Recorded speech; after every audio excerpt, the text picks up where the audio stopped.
de la gráfica de la media, ¿verdad? Para determinar los límites de control.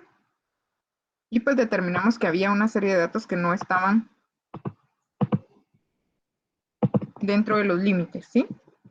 Eran los últimos tres, 10, las horas 10, 11 y 12, o las muestras 10, 11 y 12, en las cuales se evidenciaba que el proceso estaba saliéndose de control, ¿verdad? Acá, como pudimos observar, de acuerdo a lo que ya vimos en días anteriores con relación a la parte teórica, es que si los resultados están dentro de los límites de control, va a haber presentes en el proceso únicamente variaciones de tipo ¿qué? Natural. De tipo natural, ¿verdad? Pero si observamos que hay resultados fuera de esos límites, va a haber variaciones solo de tipo asignable o también de tipo natural. Solo asignables. Son asignables, dice. ¿Quién da más? ¿Quién dice algo diferente?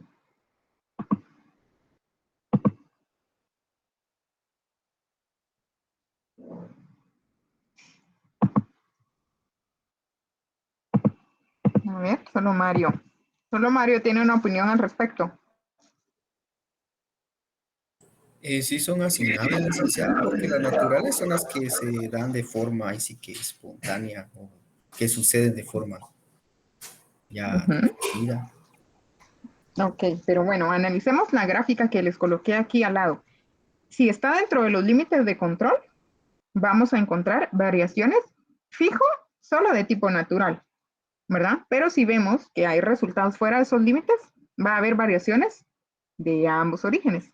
Va a haber naturales, pero también van a haber variaciones de tipo o de causa asignable, ¿sí? Que son las que nosotros vamos a atacar con algún tipo de estrategia para ver qué es lo que está ocurriendo, ¿verdad? Ya más adelante vamos a hacer un caso que aparece en el libro que está bien completo, que tiene que ver con relación a esa parte, y quiero que lo empecemos a analizar tal vez si nos da tiempecito hoy, para que por lo menos le demos lectura y vamos viendo qué es lo que probablemente va a ocurrir en esta situación, ¿verdad? Entonces vamos a realizar, ¿se recuerdan que habíamos dicho que trabajáramos el ejercicio de aprendizaje?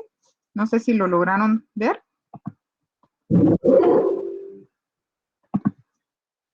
¿No? ¿Lo hacemos aquí?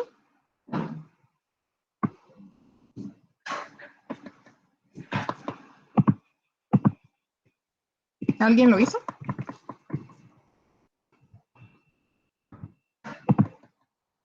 ¿No? El que dijo de subir a la varianza 2, creo, ¿no? Vamos a ver qué ya se me olvidó qué decía, pero ahorita lo vamos a buscar. Vamos a ver qué era, ya no me recuerdo. Creo que no puse por aquí, ¿verdad? Suplemento 6. Hoy sí, están sufriendo, ¿verdad? Vamos a ver, 300, sí.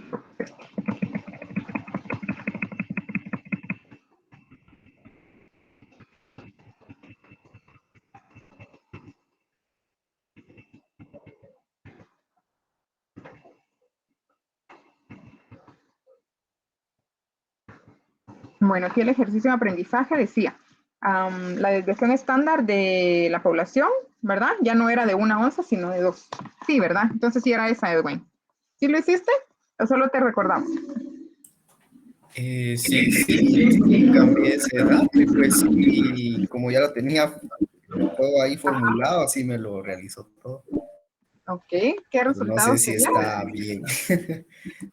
Solo que ahora me pareció de que pues ninguna de estas frecuencias está fuera de los límites establecidos, como ahora me dio como resultado el límite superior 18 y el inferior 14, pero no sé si Ok, estará bien. estamos bien ahí, ¿verdad? Entonces, cuando hagan algún ejercicio, en el ejercicio de aprendizaje también aparecen de una vez las respuestas, ¿verdad? Entonces, para que verifiquen que sí lo están haciendo bien o mal.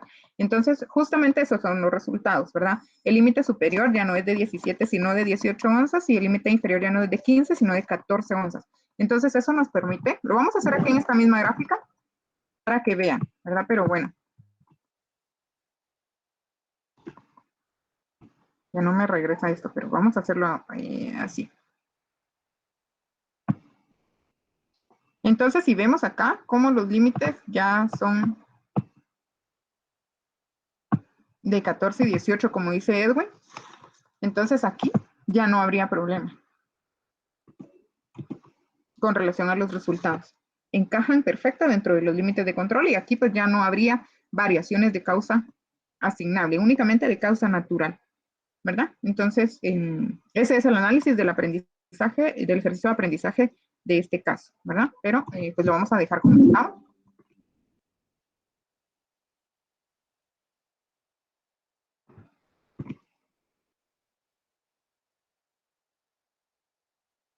Para que veamos aquí.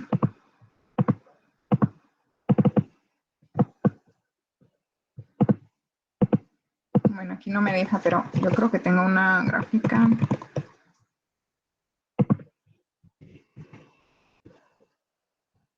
Lo voy a poner más para acá.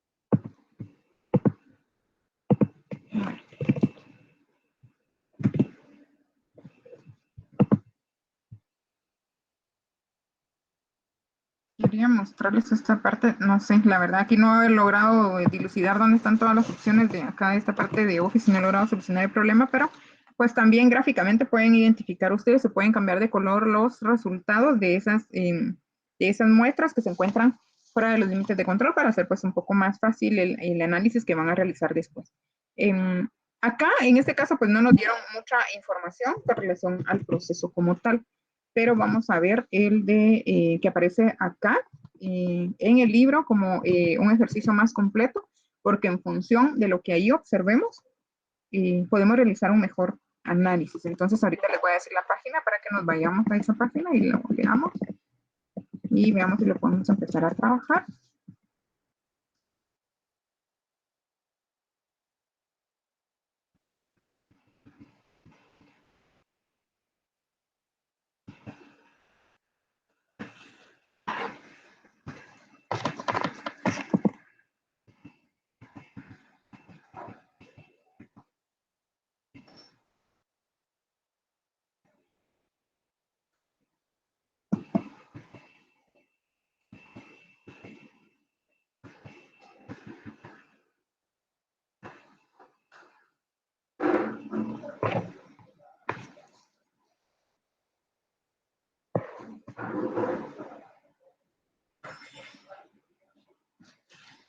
No sé si pueden ahí abrir sus libros, o lo voy a proyectar acá para que lo vayamos leyendo.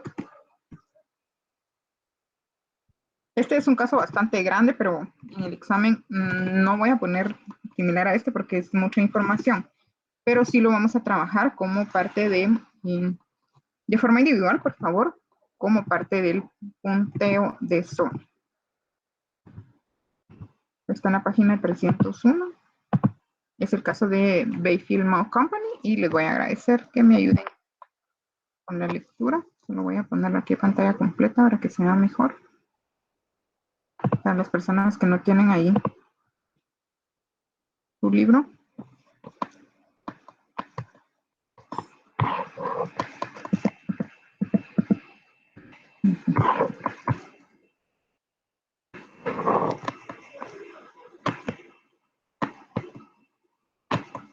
No sé, perdonen si alguien me ayuda ahí con la lectura. Si gusta yo. Por favor, gracias. Donde dice en noviembre de 2012, ¿no?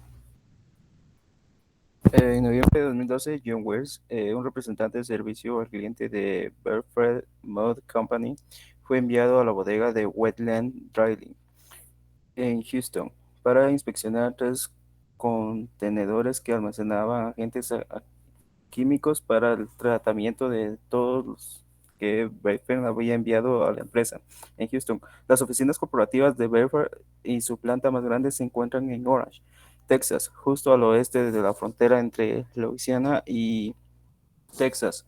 Wetland había enviado una queja porque el peso de los costales de 50 libras de agentes de tratamiento recién recibidos de Bedford le faltaba aproximadamente un 5%.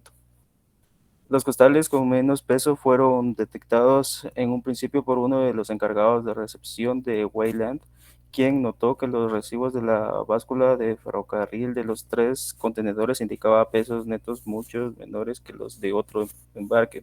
Identificó recibido el 25 de octubre del 2012.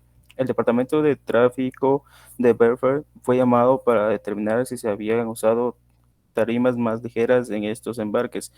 Eso podría explicar pesos netos más bajos. Sin embargo, Bedford indicó que no se habían hecho cambios en los procedimientos de colección de tarimas o carga, por lo cual los ingenieros de Wetland revisaron 50 costales al azar y descubrieron que el peso neto promedio era de 47.51 libras. Observaron que ese mismo procedimiento en los embarques anteriores había dado como resultado un peso neto promedio de los costales de exactamente 50 libras, con una desviación estándar aceptable de 1.2 libras. En consecuencia, concluyeron que la muestra indicaba una falta de peso significativa.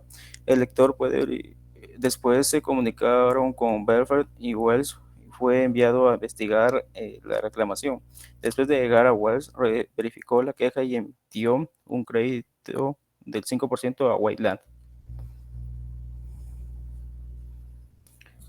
Sin embargo, la administración de Wayland no quedó por completo. Ya se quedó sin aire el pobre Junior. A ver, alguien más que nos ayude ahí. Es que Quedó no a 1000 alcanza a por ver. hora. este hombre. Ya me está fallando la vista. Si quiere, leo yo, Lick. Gracias, Samuel. Sin embargo, la administración de Wetland no quedó por completo satisfecha con la emisión del crédito.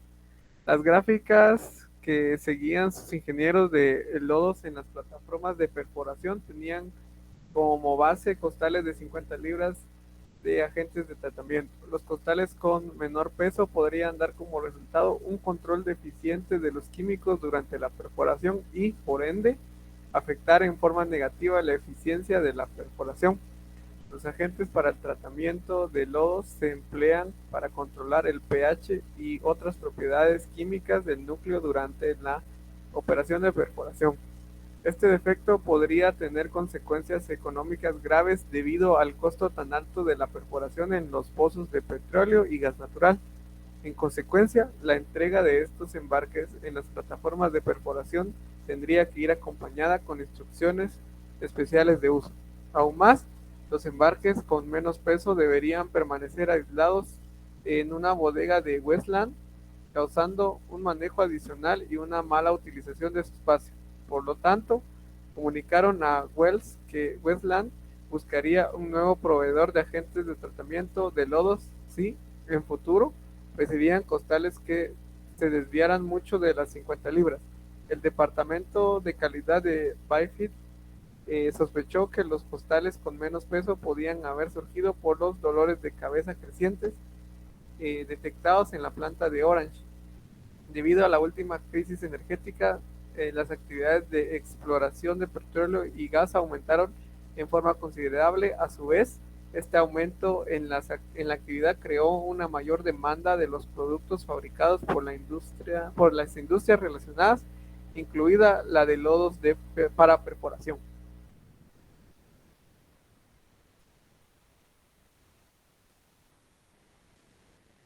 Gracias, chicos, Samuel y Junior, por acompañar ahí con la lectura.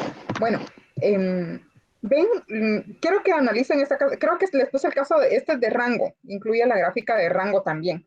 Entonces es como, es más información, es más, un poquito más de lo que vimos. ya vamos a ver la otra para luego adentrarnos a hacer este caso, pero lo que quiero es que vean toda la información y todas las repercusiones que un lote con mala calidad o que esté variando demasiado en sus propiedades puede representar. ¿Ven? Al inicio, bueno, querían ellos retribuir económicamente al cliente, ¿verdad? Por la falta del peso, ¿verdad? Que era un 5%. Pero después dijeron no, o sea, que esto pese menos que la cantidad que se solicita repercute en un problema serio, ¿verdad? Entonces, eso tenemos que tener muy en cuenta. No sabemos las repercusiones que en nuestro cliente pueda causar que un lote vaya con mala calidad o que no esté dentro de los límites establecidos. Y en ese tipo de situaciones son las que ustedes deben tomar en cuenta, analizar y en función de eso, pues recomendar. Aquí ya nos está diciendo cuáles son las posibles causas por la cual obviamente se dieron estos problemas. Está hablando de un tema de la energía eléctrica, está hablando de también que dice actividades de exploración de petróleo y gas aumentaron de forma considerable. Entonces, pues que en determinado momento estos elementos ocasionaron un impacto negativo dentro del proceso productivo. Entonces, todas esas situaciones se deben evaluar, se deben analizar y se debe verificar cuáles son las estrategias que la empresa pues debería aplicar para evitar que se vuelva a dar esta situación. Entonces, vean la cantidad de datos que tenemos aquí para evaluar. Creo que son 50 datos los que nos dan. De 6 de la mañana a 6 de la... No, creo que son, ¿cuántos? 20, no, 48, no sé cuántos son.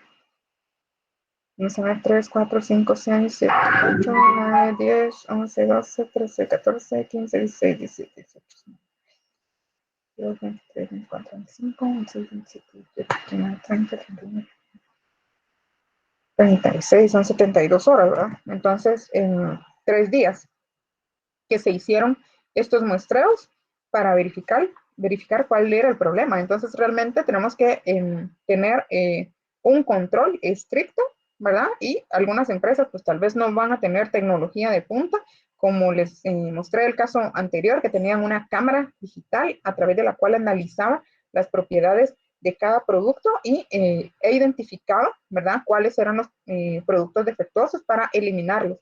Porque, ¿qué pasa si pasamos un lote con muchos defectos, ¿verdad? O qué pasa si tenemos que rechazar todo el lote. Entonces, por eso se han diseñado todo este tipo de estrategias para ir reduciendo, obviamente, esos costos de producción, donde vemos que pues algún problema se está presentando. Puede ser a nivel maquinaria, ya podría ser algo externo, ¿verdad? Aquí hablaba de problemas de energía eléctrica, entonces, ¿qué podría hacer la empresa en función de eso? Bueno, algunas empresas pues tienen sus plantas, sus generadoras eléctricas, ¿verdad? Para poder tener independencia y que entren a funcionar, ¿verdad? Cuando hay problemas de energía eléctrica, para no tener estos problemas en la producción, ¿verdad? Pero en determinado momento pues nos puede ocasionar algún problema. Entonces vamos a continuar con el contenido.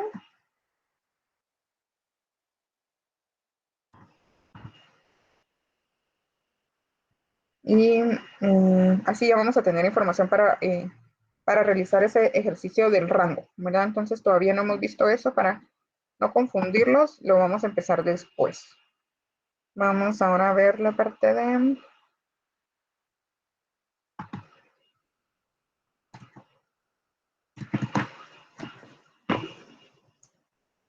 la gráfica del rango. Solo déjenme...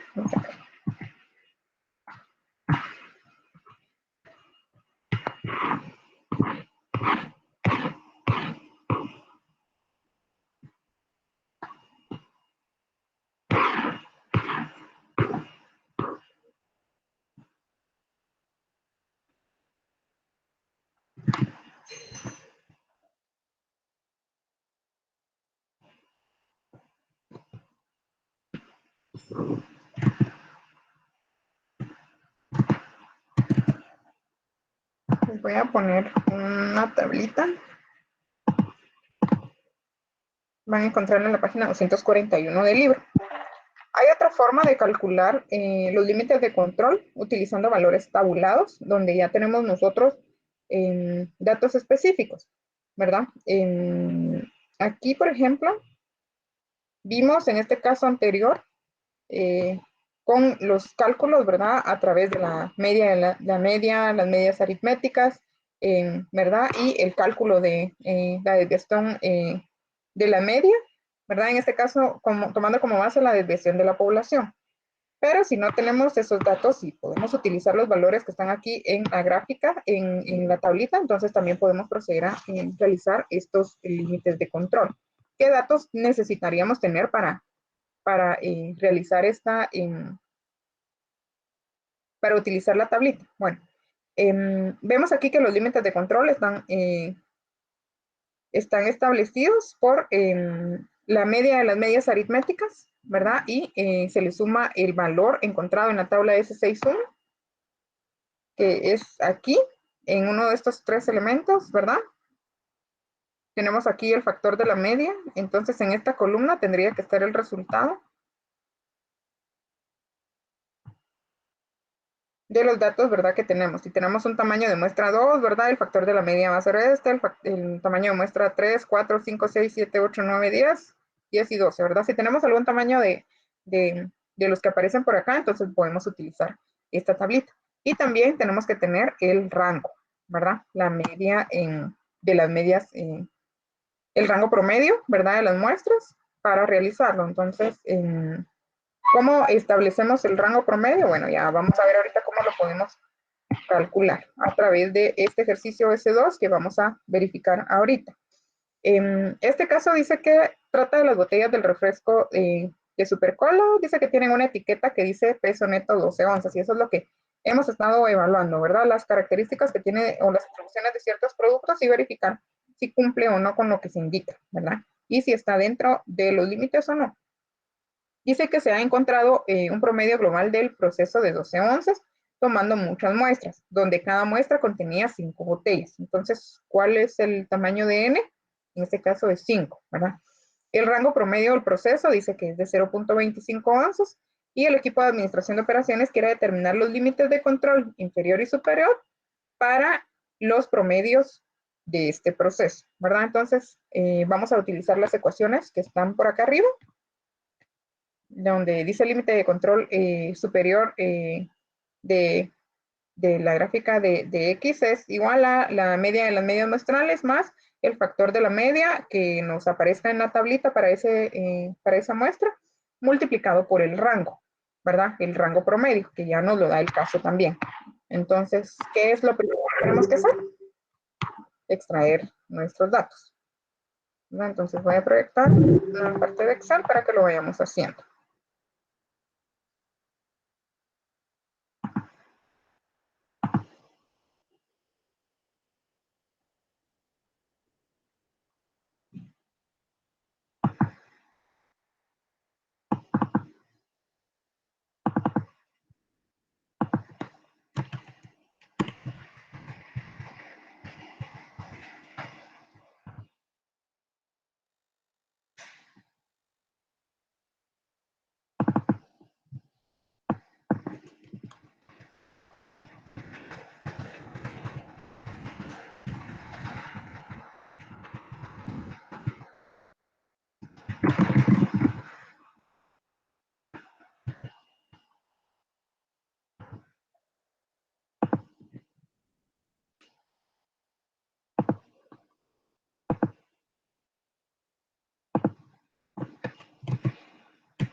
Bueno, entonces vamos a ir extrayendo los datos que necesitamos para establecer nuestros límites de control.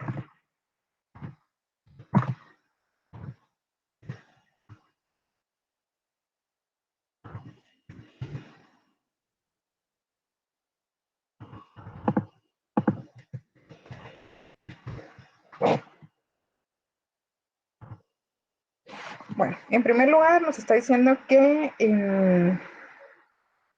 un promedio global del proceso o la media de las medias aritméticas, ¿verdad? De 12 onzas.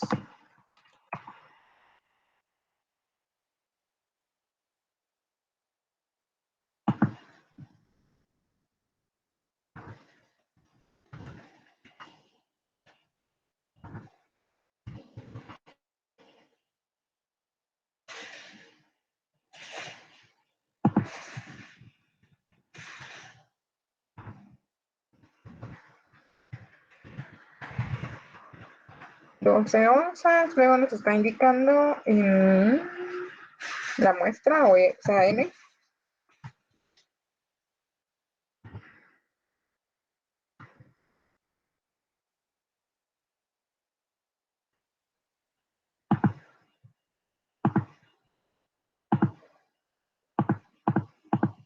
Va a ser igual a 5.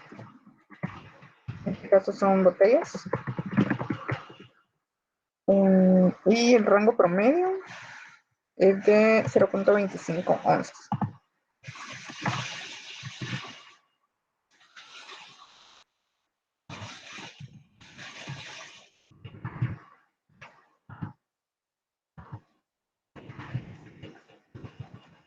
Y el factor de la media, pues lo vamos a ubicar en la tablita. ¿Cuál sería el factor de la media si mi tamaño de muestra es 5? Yo sé que tal vez no se mira mucho aquí, pero ahora sí van a tener que tener ahí abiertos sus libros, porque si no, no vamos a poder trabajar.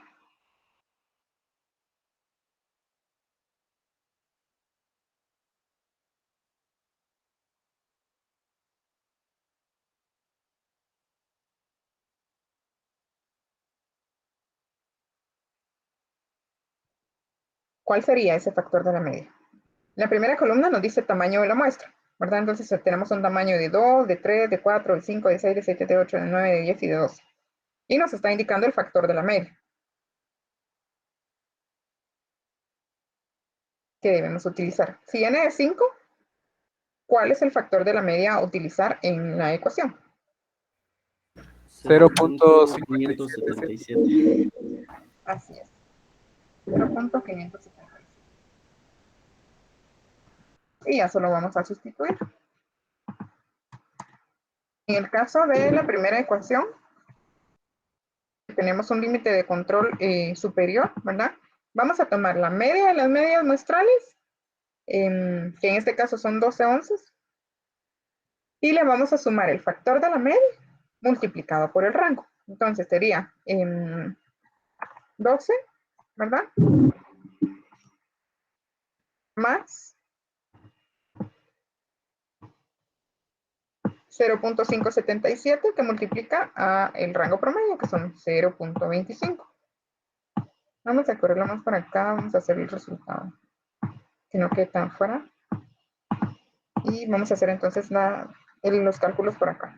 Entonces tenemos 12 más 0.577 por el rango promedio.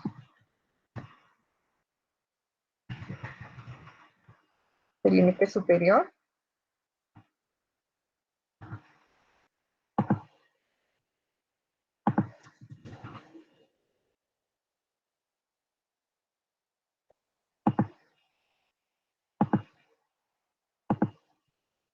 va a ser igual a 12.14 onzas.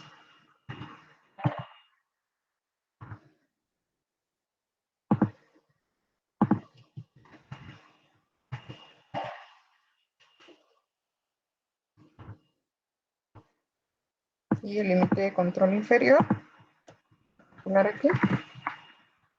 Solo cambiamos en la ecuación que no es suma, sino resta, ¿verdad? Entonces sería 12 menos 0.577, que es el factor de la media, multiplicado por el rango promedio. Eso 11.85.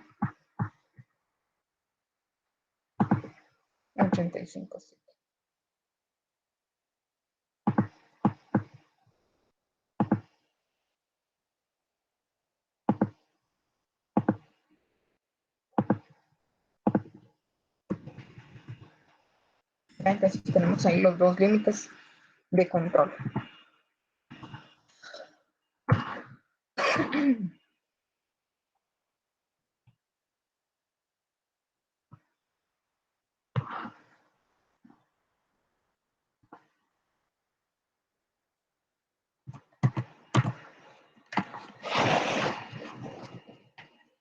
Aquí pues no hay pierde, ¿verdad? Únicamente deben localizar en la tablita la muestra para obtener el factor de la media y sustituirlo en cada una de las ecuaciones.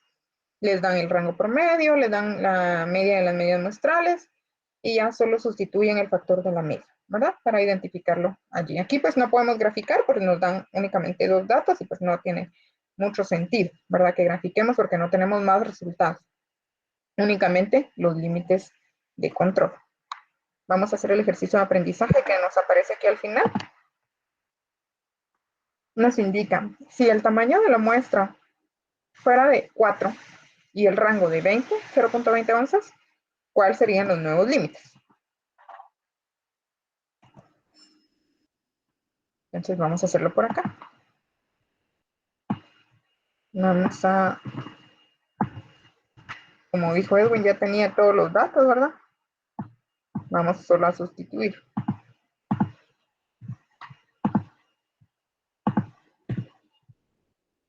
Tendríamos entonces el rango en 0.20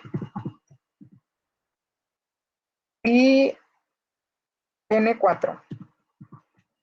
Por lo tanto, mi A2, el factor de la media va a cambiar, ¿verdad? Entonces ya no sería 0.577, sino 0.729.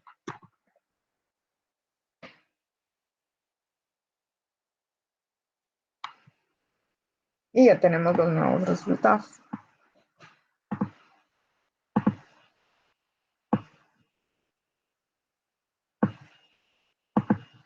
Que sería el límite superior de 12.15 onzas y el inferior de 11.85 onzas.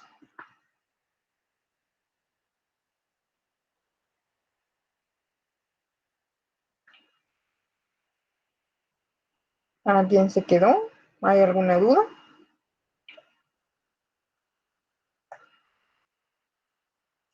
¿No?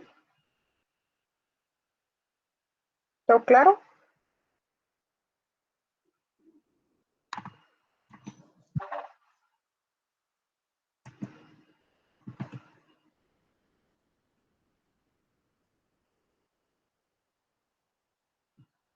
Y licenciada, solo una pregunta. El que Ahí manda, donde está esa variable A, su índice 2, ese 0.577, ¿el dato ya lo brindó el ejercicio o hicimos algún cálculo? no, este es el valor de la tablita. Lo vamos a hacer más grande aquí. Yo siempre les sugiero que tabulen estos datos porque como los tenemos en PDF o en imagen, yo lo puse aquí como imagen, entonces no podemos tomarlo, ¿verdad? Y tenemos que estar tomando el dato manual, ingresarlo manual y nos podemos confundir más con los antecedentes en el examen, ¿verdad? Nos ponemos nerviosos, miramos un 8, lo miramos que es un 3 y al revés, entonces que tabulen, ¿verdad? Cuando tengan tiempecito, tabulen los datos, hagan su tablita en Excel y tengan los datos solo para traerlos, ¿verdad? Cuando los vayan a necesitar. Aquí modificamos el valor de la muestra en el ejercicio de aprendizaje, porque en el ejercicio, en el escenario original, nos decía que el tamaño de la muestra era 5. Entonces, nos vamos para la siguiente columna, que es factor de la media, y ¿cuál es el dato? Para un tamaño de muestra 5, el factor de la media es de 0.577. 0.577. Entonces no lo calculamos, ¿verdad? Edwin lo trajimos de la tablita. Y como el ejercicio de aprendizaje nos decía que el tamaño de muestra ya no era 5, sino 4, entonces varió nuestro factor de la media dentro de la ecuación de 0.577 a 0.729. Entonces, ahí están los datos del factor de la media cuando vayamos a utilizar valores tabulados. No nos dan desviación estándar, únicamente nos dan un rango promedio, nos dan el valor de las medias muestrales y nos dicen cuál es el tamaño de nuestra muestra, ¿verdad? Aquí no nos dan, ¿se recuerdan que en el que vimos el martes, nos daban la desviación de la población, nos daban una serie de datos sobre los cuales nosotros debíamos calcular la media de cada muestra y luego la media de las medias muestrales para obtener nuestra información, pero aquí ya nos lo dan todo, ¿verdad? Solo debemos buscar en la tablita el factor de la media dependiendo de la muestra que nos está indicando el caso. ¿Sí? ¿Estamos bien ahí? Ahí estamos, licenciada. Gracias. Ok, a la orden. Entonces ya tenemos esta parte por acá. Y ahora vamos a pasar a la gráfica del rango. Ya vimos este ejercicio S2 con su ejercicio de aprendizaje. Como siempre les he comentado, no me gusta sobrecargarlos tanto, pero ustedes mismos pueden hacer sus ejercicios. Aquí al final de ese ejercicio 2 aparecen todos los ejercicios que están relacionados con este tema en particular. ¿Cuáles son? El ejercicio S6-3A, S6-5, S6-6, S6-7, S6-9, S6-10B, C y D, S6-11 y S6-34. Entonces, todos esos ejercicios. Ya tengo la mayoría de estos ejercicios resueltos, aunque no estén allí en el libro, ¿verdad? En el libro, en la parte final del libro van a encontrar también las respuestas a algunos ejercicios que han seleccionado. Pero si no está ahí la respuesta del que ustedes eligieron, me pueden consultar, ¿verdad? Para saber cómo van. Yo sé que el tiempo es el recurso más valioso y el más limitado que tenemos, pero traten de unos 30 minutos, una hora a la semana para cada uno de los cursos para que vayan repasando, para que pues puedan hacerlo aquí. Recuérdense que estamos viendo la mayoría de datos de forma práctica, entonces si no practicamos, pues no aprendemos, ¿verdad? Entonces es importante que vayan tomando como nota esa parte. Solo denme un segundito, perdonen.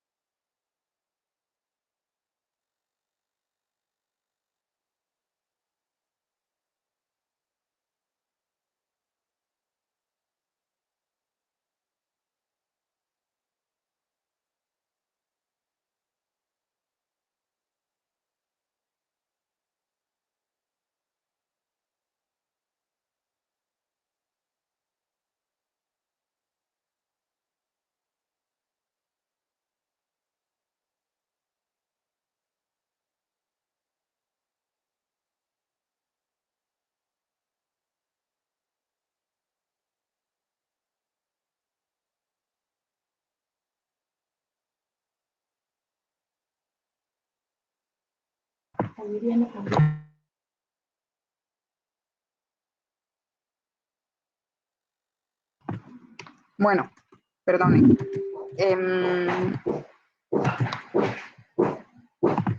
Nos quedamos entonces en el ejemplo S2, ¿verdad? Vamos a pasar al ejemplo entonces S3,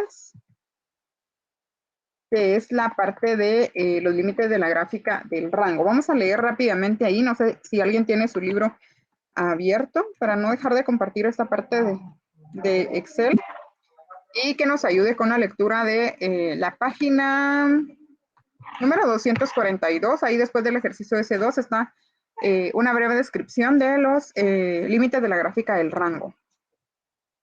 ¿Alguien nos quiere apoyar con esa parte?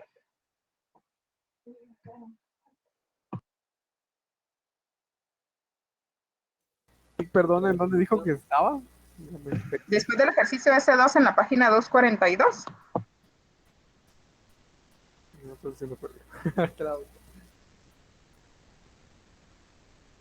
Determinación de los límites de la gráfica del rango. En los ejemplos Gracias. S1 y S2 se determinan los límites de control inferior y superior para el promedio del proceso. Además de preocuparse por el promedio del proceso, los administradores de operaciones se interesan en la dispersión o rango del proceso. Aunque el promedio del proceso esté bajo control, la dispersión puede no estarlo. Por ejemplo, algo podría haberse aflojado en una pieza del equipo. Y muestra una gráfica. Que llena En la las 243. que llena las cajas con oat flakes. Como resultado, el promedio de las muestras puede permanecer igual, aunque la variación entre las muestras podría ser demasiado grande.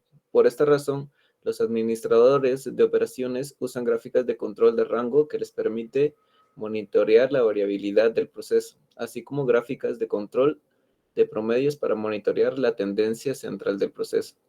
La teoría que respalda las gráficas de control de rangos es la misma que la de las gráficas de control del promedio del proceso. Se establecen límites que contienen más o menos 3 desviaciones estándar de la distribución del rango promedio. Las siguientes ecuaciones se pueden utilizar para establecer los límites de control inferior y superior para los rangos. Gracias, Cristian. Ahí estamos. Bueno, entonces, aunado a las gráficas de la media para saber que el proceso está dentro de los límites de control establecido, al menos del peso, en este caso que hemos evaluado este ejemplo que tiene que ver con el peso, y también el ejemplo que dieron lectura Junior y Samuel, tenía que ver con peso, ¿verdad? Pero también debemos analizar cuál es el rango en el cual han estado, ¿verdad? Los resultados que hemos estado evaluando. Entonces, para eso se utiliza la gráfica del rango. Ahorita vamos a definir esa parte. Las ecuaciones que estaban a continuación de la lectura que realizó Cristian son el límite de control superior del rango, es multiplicando el factor que aparece también en la tablita que vimos previamente, multiplicado por el rango promedio, ¿verdad? Son valores que van a aparecer o salir también de la tablita que tenemos en pantalla, de esta que está acá en la tablita S61. Entonces, estos datos que están después de la columna de factor de la media, que dice rango superior, ¿de qué es? No alcanzo a ver ahí.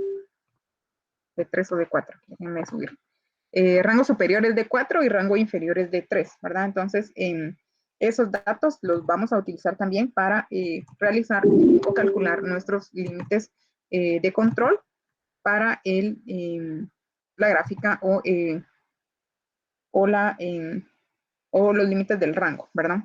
Para realizar el ejercicio, entonces vamos a seguir utilizando esta tablita. En el ejemplo S3 nos está hablando de Clinton Manufacturing. Dice que en esta empresa el rango promedio de un producto es de 5.3 libras. El tamaño de la muestra es de 5 y el propietario Roy Clinton quiere determinar cuáles son esos límites de control de esta gráfica del rango. Entonces, como siempre, vamos a extraer los datos para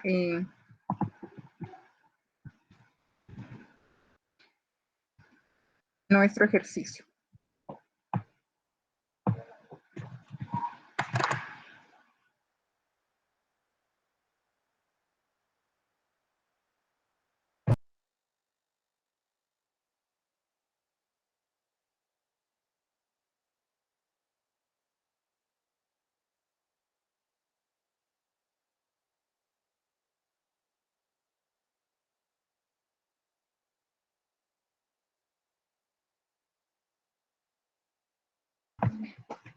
Bueno, perdonen.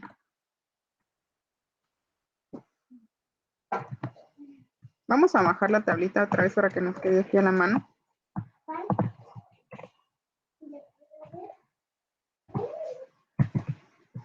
Y tenemos entonces otra vez que extraer la información para realizar nuestros cálculos. Datos. ¿Cuáles son los datos que tenemos? Nos está indicando que el rango promedio, aquí ya tengo los símbolos ingresados. El rango promedio en este caso es de 5.3 libras.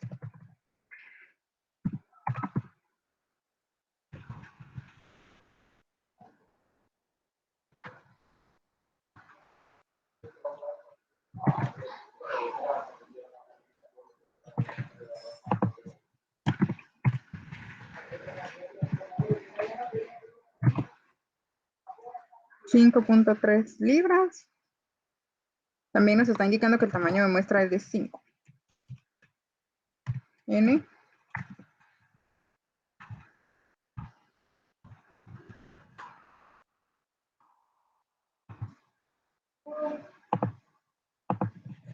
Va a ser igual a 5. En este caso, ¿qué estamos analizando? No nos está diciendo, ¿verdad? Entonces tenemos solo 5 unidades. Y pues son los únicos datos que necesitamos para calcular nuestras el límite de control superior, ¿verdad? Tenemos la ecuación que previamente habíamos visto. El límite de control superior de la gráfica del rango va a ser igual a el factor de 4 que encontramos en la tablita multiplicado por el rango promedio que nos está indicando ya el caso. Y para nuestro límite de control inferior,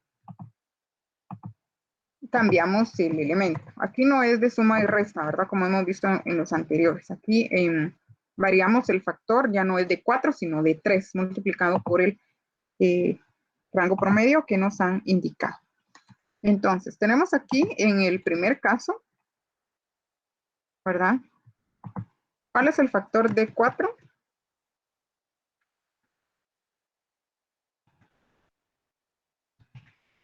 ¿Y cuál es el factor de 3?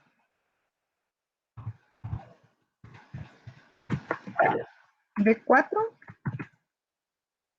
nos está dando un tamaño de muestra de 5, ¿sí? Entonces nos está indicando por acá. No miran, ¿verdad? Pero lo están haciendo. Si alguien se pierde, me dicen. Ahorita lo voy a hacer más grande, grande. Solo voy a terminar acá. De 4, entonces, tenemos aquí en la tablita que el tamaño de muestra 5, el factor de 4 para un tamaño de muestra 5, ¿de cuánto es?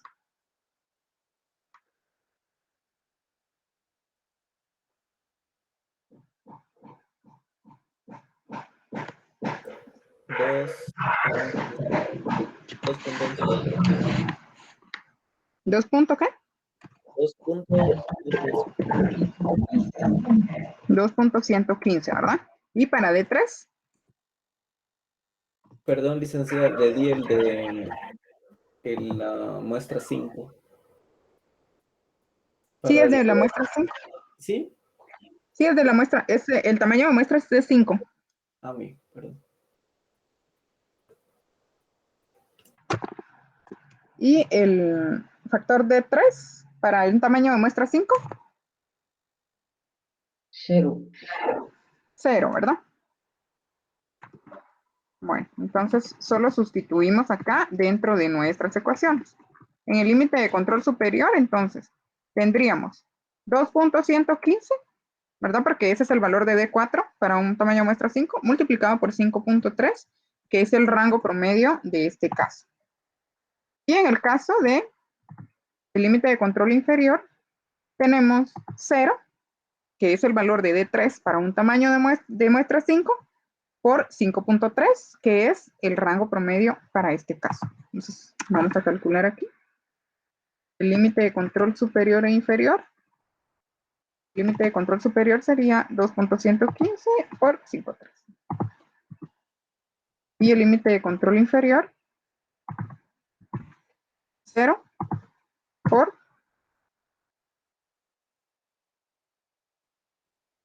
5.3. Ya sabemos que cualquier número multiplicado por 0 nos da.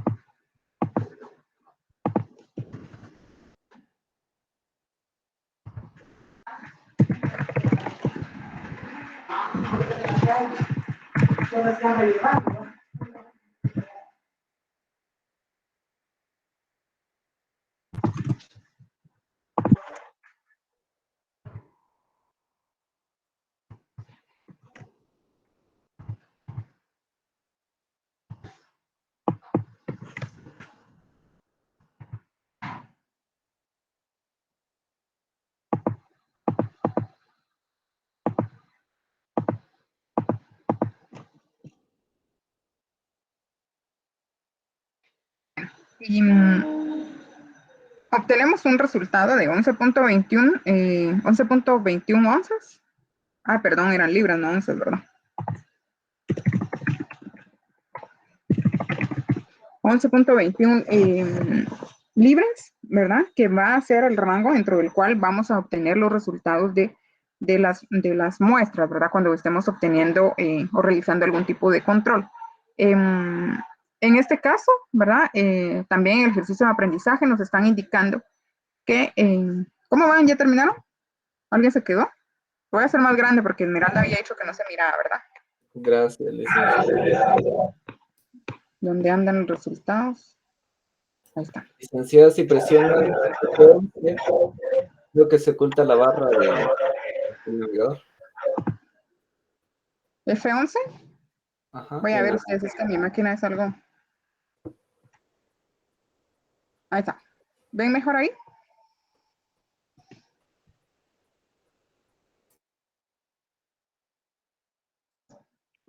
Sí.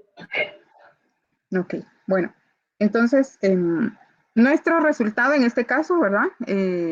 Son 11.21 libras y 0 libras, ¿verdad? Para el rango, ¿verdad? De este producto. Más o menos, no nos están diciendo mayor información, ¿verdad? Pero, pues como vimos en el anterior, si nos dan más información, entonces nosotros podemos elaborar un análisis más completo, ¿verdad? De lo que nos están solicitando. En el ejercicio de aprendizaje de este caso, nos están indicando lo siguiente. Dice que ellos quieren incrementar el tamaño de muestra a 7 y el rango promedio va a continuar siendo el mismo, ¿verdad? Entonces, ¿a cuánto variaría el rango, ¿verdad? Tomando en cuenta esta variación que nos están solicitando en el tamaño de la muestra. Entonces vamos a volver a hacerlo también por acá. Datos, ya no tenemos, bueno, el rango promedio no varía. El tamaño de muestra nos están indicando que es 7. Por lo tanto, D4 y D3 van a tener una modificación en función de la tablita. Vamos a apagar aquí.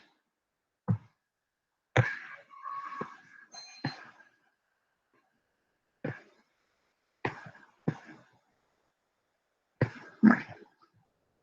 Entonces, para 7 unidades, ¿cuál sería el dato? De D4 y D3.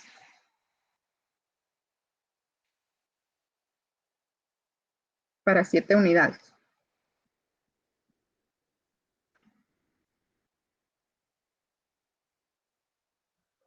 $1.924 Ajá. y 0.076. 0.076. Y bueno, ya tenemos ahí entonces el resultado, ¿verdad? 10.2 libras para el caso del rango, el límite de control superior, y 0.43 o 0.40 libras como límite de control inferior.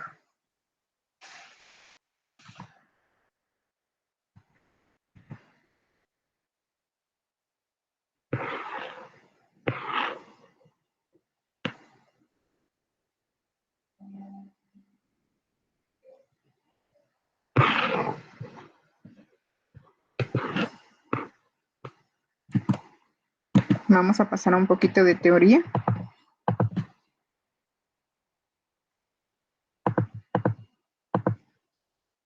Así que si tienen a mano su libro, entonces les voy a compartir por acá. Bueno, ya aprendimos a hacerlos. Vamos a hablar un poquito de cómo utilizamos las gráficas. En este caso, las gráficas de la media y el rango, ¿verdad? La distribución normal dice que se define mediante 2 parámetros, que es la media, ¿verdad? Que es el promedio, y la desviación estándar, que es la variación. La gráfica de la media y la gráfica de rango imitan estos 2 parámetros, ¿verdad? La gráfica de la media es sensible a los cambios ocurridos en la media del proceso, mientras que la gráfica R es sensible a los cambios de la desviación estándar del proceso. En consecuencia, dice que al usar ambas gráficas se pueden rastrear los cambios ocurridos en la distribución del proceso. Por eso es importante que cuando se realice este tipo de análisis se tomen en cuenta ambas gráficas, ¿verdad? Para tener un panorama más completo de todo el proceso, no solo de una de las características, ¿verdad? Las muestras dice que y la gráfica de la media que se obtiene en la figura S65,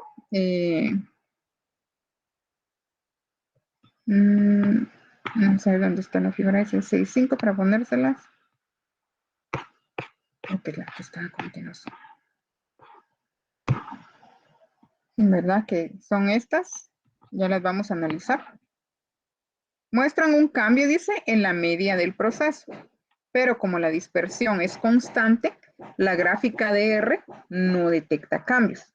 Por el contrario, las muestras en la gráfica de la media ilustradas en la gráfica S65B no detectan cambios porque ninguno está presente, pero la gráfica de R sí detecta uno en la dispersión. Ambas gráficas son necesarias para dar seguimiento preciso al proceso, ¿verdad?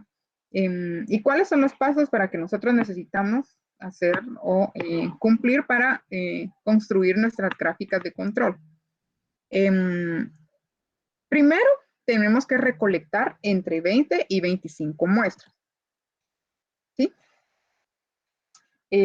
A menudo dice que las muestras tienen que ser de 4 o 5 unidades por cada una de las muestras, ¿verdad? Es que decir, por ejemplo, en el caso que vimos de Hotflakes al inicio, pues no tenía 20 o 25 muestras, pero cada muestra, ¿verdad? Tenía, ¿cuántas unidades? 9, creo yo, ¿verdad? Entonces realizábamos observaciones de ese tipo, pero lo recomendable es que se realicen muestras de 4 o 5 unidades y que se realicen 20 o 25 muestras, para estar obviamente seguros de cómo está funcionando el proceso.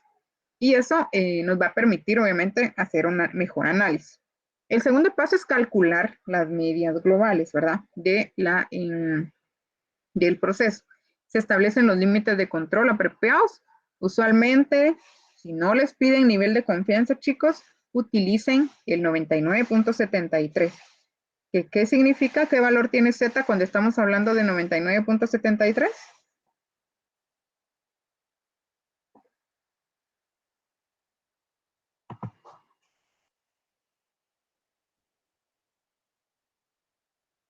A ver. Recuerdo que era 3, licenciada, pero no sé en qué nos basamos. Así es. Bueno, entonces en Z, yo no sé, estos, ¿se recuerdan que el día que hablamos esto antes de Semana Santa les decía que repasaran un poquito lo que tenía que ver con relación a métodos?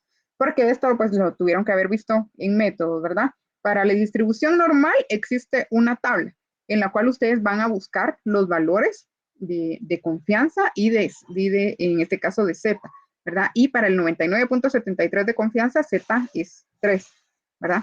Y para el 95.45 de confianza, Z es 2. Entonces esos valores se van a sus tablas de distribución normal en sus libros de métodos cuantitativos, entonces los van a encontrar de esa manera, ¿verdad? Entonces en eso se basan para elegir ese porcentaje, pero como les decía ahorita, si no dice el nivel de confianza bajo el cual ustedes van a trabajar, utilicen el 99.73, ¿verdad?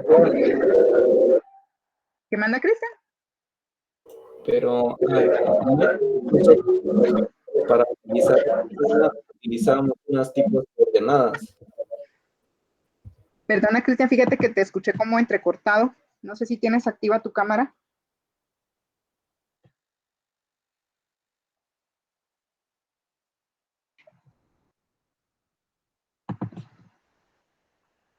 ¿No? Tal vez me lo escribes en el chat. Disculpa. Bueno, entonces dice, utilizando entonces ese nivel de confianza, se calculan los límites de control superior e inferior para iniciar el proceso, ¿verdad? La tabla S.2 también nos va a dar otros límites de control, que es la tablita que tenemos por acá, es donde están los valores de Z. Estos son los valores como más utilizados que podrían ustedes colocar, ¿verdad? En sus trabajos, en sus ejercicios. El límite de control deseado, ¿verdad? O el porcentaje de confianza, 90%, Z va a ser 1.65. Para 95, Z será 1.96. para el 95.45 Z2, para el 99 Z va a ser 2.58 y para 99.73 de confianza Z va a tener un valor de 3. Entonces, como les decía, estos valores los encuentran ustedes en cualquier tabla de distribución normal. Luego, el paso 3 es graficar. Tienen que graficar las medias y los rangos de las muestras en sus respectivas gráficas de control y determinar si caen fuera o están dentro de los límites aceptables, ¿verdad? Como les decía, vamos a trabajar un caso integrado para que vayamos aplicando todo esto y que pues tengamos ahí más claro cómo se maneja todo el tema. Punto 4 dice, o el paso 4, investigar los puntos o patrones que indiquen que el proceso está fuera de control. Hay que tratar de asignar las causas de la variación, enfrentarlas y después reanudar el proceso. Obviamente, si son algunos problemas que se puedan corregir en el momento, pues lo vamos a hacer, ¿verdad? Por ejemplo, en el caso anterior decía, ¿qué pasa si se aflojó un tornillo de la máquina? Y eso está pasando. Solo lo apretamos, ¿verdad? Por eso es que está teniendo un mal resultado el proceso. Pero ¿qué pasa si estamos hablando de cortes de energía eléctrica que están afectando nuestro desempeño en la maquinaria que tenemos? ¿Es algo que podemos corregir momentáneamente? Pues no, ¿verdad? No vamos a poder corregirlo en el momento, pero podemos implementar algún programa o de adquisición de una planta eléctrica o sugerir esto, ¿verdad? A la gerencia para evitar que se sigan presentando este tipo de problemas dentro del proceso productivo. Entonces, vamos a dejarlo, bueno, solo vamos a ver esta parte aquí, que es lo que nos decía ahí. En la parte de la gráfica de X, en el primer ejemplo, decía que en la gráfica de X se podían evidenciar situaciones que estaban saliéndose de control, pero en la gráfica de rango que vemos ahí a continuación, se ve que el proceso está dentro de los límites establecidos, entonces no hay ningún problema. Lo ideal es que obviamente ambas gráficas reflejen resultados que están dentro de los límites, ¿verdad? Y en este caso, aquí, por ejemplo, en la gráfica de X nos está indicando que hay un cambio en la tendencia central, pero en la gráfica de R pues se mantienen, ¿verdad? No hay cambios en la dispersión. Y en el ejemplo B, ¿verdad? Aquí se presentó un cambio en la dispersión o la variación que se está dando de los resultados, pero en la gráfica de X se mantiene la tendencia central que se venía trabajando. Entonces, a raíz de que nosotros tengamos un sistema de control constante, nosotros vamos a establecer este tipo de variación, pero pues no es algo que vayamos a hacer una vez al mes, ¿verdad? Tenemos que tener establecido esto por nuestros temas de control de calidad y para que no nos pase lo que pasó en el caso que leyeron los chicos previamente, ¿verdad? En el caso de Bayfield Company, que realmente repercutió en un problema más grande para la compañía, ¿verdad? Y para su cliente. Entonces, por ese tipo de situaciones podemos llegar a perder a nuestros clientes. Entonces, vean, es muy importante que de la mano de lo que estamos haciendo aquí en clase, lleven la lectura para poder ustedes comprender de una mejor manera esto, ¿verdad? Mañana pues no tenemos actividad, no nos corresponde de todos modos, pero va a haber una conferencia ahí a primera hora, entonces no sé si ya les informaron, ustedes van a estar dentro de la reunión de Meet, posteriormente les van a estar haciendo llegar el enlace para que se conecten y vamos a continuar con el tema la otra semana. Así que vamos a dejarlo hoy por ahí. Y vamos a poner aquí la pregunta. Ahí voy, Junior, ahí voy.